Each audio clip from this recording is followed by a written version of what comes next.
avec finalement Steve Ramon classé donc là en 22e position. Une petite déception quand même peut-être, Georges Jobet, par rapport à la course globale de Steve Ramon aujourd'hui. Oui, moi je dois vraiment dire que Steve est un peu déçu parce que la première manche il part en tête, il se fait dépasser directement et quatrième. Et puis bon, c'est parce que Pichon tombe et qu'il fait troisième. Donc, et puis la deuxième manche, c'est vrai qu'il a attaqué plus, mais il ne finit pas. Donc voilà, c'était pas super pour Steve Ramon. On va suivre ici Michael Pichon. Il est déçu, qui dit. Il voulait gagner le Grand Prix. Il a gagné la deuxième manche, en tout cas. Il aurait gagné la deuxième manche. C'est pas facile de rouler à Namur.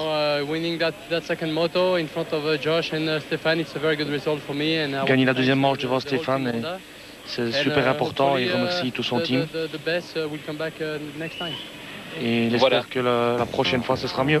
Le Français, donc, Michael Pichon, vainqueur donc de cette deuxième manche, et il avait démontré effectivement hier par sa vitesse qu'il avait des bonnes sensations ici à Namur. Et alors quand on voit maintenant tout ce public qui accourt pour le podium que l'on va voir dans quelques instants, Cédric, si vous avez encore 2 secondes avec nous, Cédric Melotte, comme ça on va vivre le pilote, on va vivre le podium. Enfin, on le vit quasiment en live ici juste à côté de nous. Nous sommes sur l'esplanade, sur cette ligne d'arrivée, et on revoit la démonstration de ce pilote aujourd'hui. À souligner quand même la belle prestation de Kevin Strebos. Oui. Il a quand même terminé 2 fois, il fait 6 et 5. Il termine dans les points, il positionne sa 5e position, je pense, au championnat. Donc c'est bien.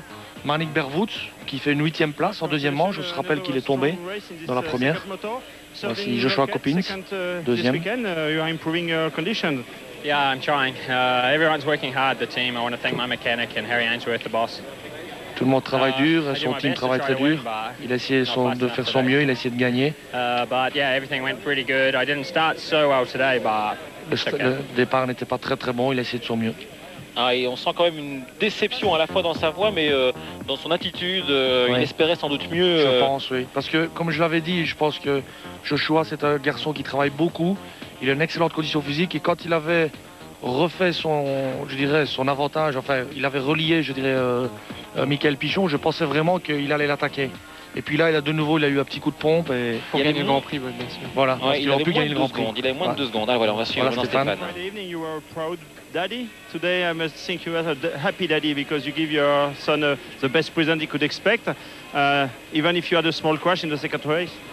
Yeah, the second race was a good one until I crashed, After la deuxième manche était bonne jusqu'à temps qu'il tombe. I tried really hard, but I couldn't, Après, il a essayé, mais il ne pouvait pas suivre le rythme. Steve was pushing really hard, and I was lucky in a way that he made a mistake because it was very tough at that moment. And Steve lui donnait beaucoup de pression et il comprend.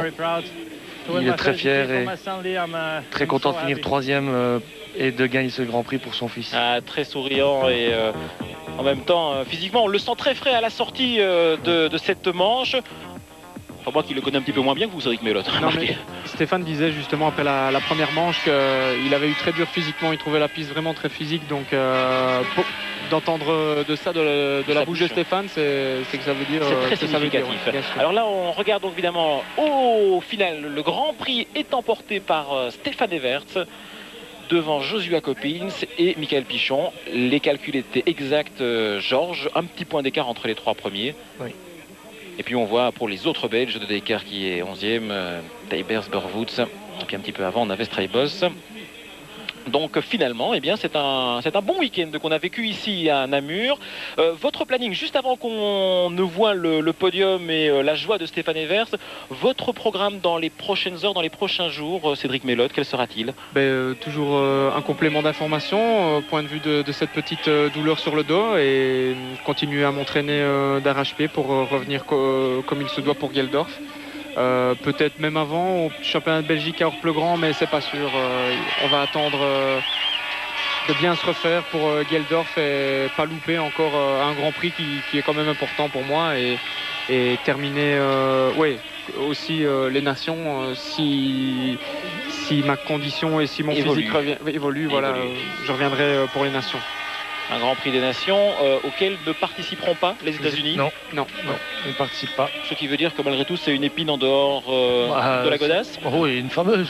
Ah, Ouais. celle-là, c'est... Oh, ça veut dire qu'on peut C'est un dire déjà pépin qu'on en va moins. gagner les nations. Allez, on va plus loin carrément. Non, j'adore parce qu'on a passé l'après-midi avec Georges Jebet et je dois dire qu'il n'a pas été avare en bon prono. Et voici en tout cas l'homme du week-end. Le grand vainqueur du week-end. La grande Alors fête. Stéphane honore le casque de Hakan Carvist. Il a refait la peinture de Hakan quand il a gagné, je ne sais plus en quelle année, Georges. 88.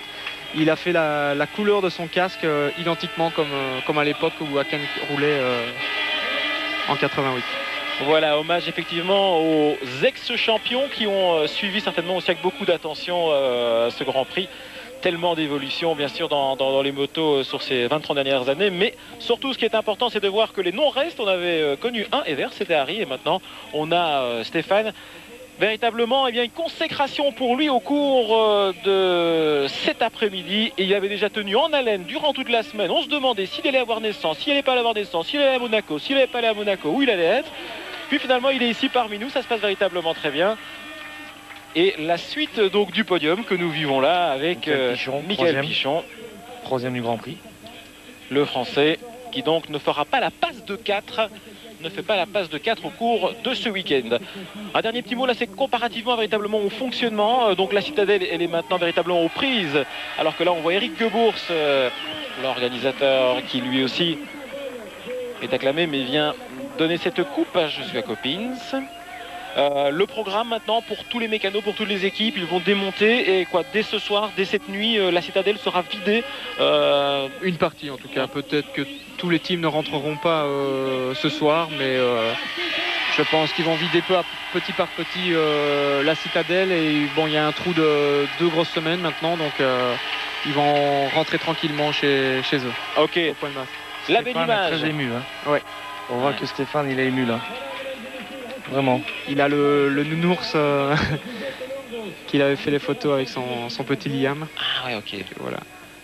C'est véritablement en tout cas l'image La petite que peluche. on reverra demain dans toute la presse papier, la presse écrite, et puis également dans le 19h d'RTL TVI. On reviendra largement sur cette victoire et sur Monsieur Evert qui poursuit, et cette plaque évidemment qu'il garde bien précieusement. Ça va Georges au niveau des souvenirs? Oh ouais, ça va. Ça se passe bien là? Ouais, ça va. On s'en rappelle, je vous entends plus depuis quelques secondes. Donc voilà. C'est la chaleur. Ouais, c'est ça. Allez, exceptionnel. Voilà, en tout cas, Stéphane Evert, c'est le grand bonhomme de ce week-end. On a véritablement été ravis de vivre cela en votre compagnie. Et je me tais pour l'occasion.